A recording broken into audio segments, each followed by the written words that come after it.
और एक बड़ी खबर आ रही है, जम्मू कश्मीर चुनाव को लेकर बीजेपी ने पहली लिस्ट जारी कर दी है। बीजेपी ने पहली लिस्ट में 15 उम्मीदवारों के नामों का ऐलान कर दिया है। ये बड़ी जानकारी इस वक्त सामने आ रही है। पहली लिस्ट को जारी किया और इस लिस्ट में 15 उम्मीदवारों के नामों को शामिल किया है। तो बीजेपी ने नई लिस्ट जारी की है। जम्मू कश्मीर चुनाव से जुड़ी ये बड़ी खबर है। लगातार बीजेपी के बीच मंथन चल रहा था, अहम बैठकें हो रही थी और ये बड़ी खबर, बड़ा अपडेट ये सामने आ रहा है कि 15 उम्मीदवारों की नई लिस्ट जारी की गई है। पहली लिस्ट में 44 नाम थे। बीजेपी की अब नई लिस्ट सामने आई है जिसमें सिर्फ 15 नाम है। तो 15 उम्मीदवारों के नामों का ऐलान इस सूची में किया जा चुका है। जम्मू कश्मीर चुनाव को लेकर ये ब्रेकिंग न्यूज इस वक्त थी। भारतीय जनता पार्टी जम्मू के साथ साथ कश्मीर घाटी से भी पूरी ताकत के साथ चुनाव लड़ेगी और जनता के सहयोग से हम जीतेंगे। विपक्षी जो कल तक बड़े दावे करते थे कि वो अकेले चुनाव लड़ेंगे, जब बीजेपी ने चुनावों का शंखनाद किया तो रातों रात एक दूसरे के दरवाजे खटखटाते हुए नज़र आ रहे हैं और अभी तक उनमें असमंजस है कि कौन उनका चुनाव लड़ेगा और कहां से लड़ेगा, उनको ये भी मालूम नहीं है। इसलिए दुविधा में, असमंजस में वही होता है जिसको हार नज़र आती है। हार विपक्ष को नज़र आ रही है। कांग्रेस, नेशनल कॉन्फ्रेंस और पीडीपी बुरे तरीके से इन चुनावों में धराशायी जमात की पार्टी।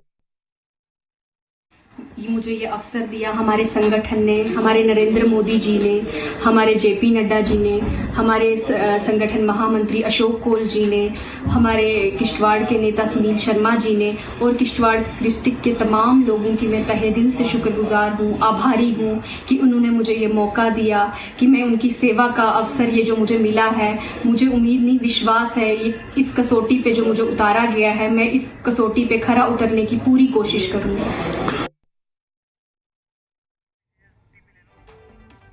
तो बीजेपी पहली लिस्ट जारी कर चुकी है, तो वहीं चुनावी बिसात में वार पलटवार भी जारी है। पीडीपी ने कभी भी अलायंस की है कांग्रेस के साथ, कॉमन मिनिमम प्रोग्राम, बीजेपी सरकार के साथ एजेंडा ऑफ अलायंस। तो हमारी पार्टी का मौक़िफ़ है, जब भी हम किसी जमात के साथ जाते हैं तो हम बाज़ाब्ता एक एजेंडा होता है हमारा कि हमने आपस में क्या क्या करना है, हमारी प्रायोरिटीज़ क्या रहेंगी, हमने क्या करना है। जैसे पिछला जब 2002 में तो पोटा हमने कहा ख़त्म करेंगे, जिसके लिए कांग्रेस एग्री कर गई, डायलॉग के लिए एग्री कर गई, रिकन्सिलेशन के। इसी तरह आज भी हमारा एक एजेंडा है।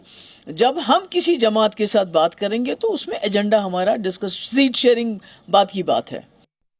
मैं राहुल जी को कहूँगा डिक्लेयर करें जल्दी, क्योंकि फारूक साहब का आशीर्वाद लेकर के उनके साथ चुनाव लड़ेंगे तो 370 ये देश से हटाएंगे क्या, और राहुल जी और फारूक जी कब जाएंगे पाकिस्तान डिप्लोमेटिक वार्ता करने के लिए। जरा एक बार हो तो आए, अच्छा रहेगा, देश देख लेगा कि जो कहते हैं वो करते हैं, जिसके साथ गए हैं उसका संबंध निभाएंगे।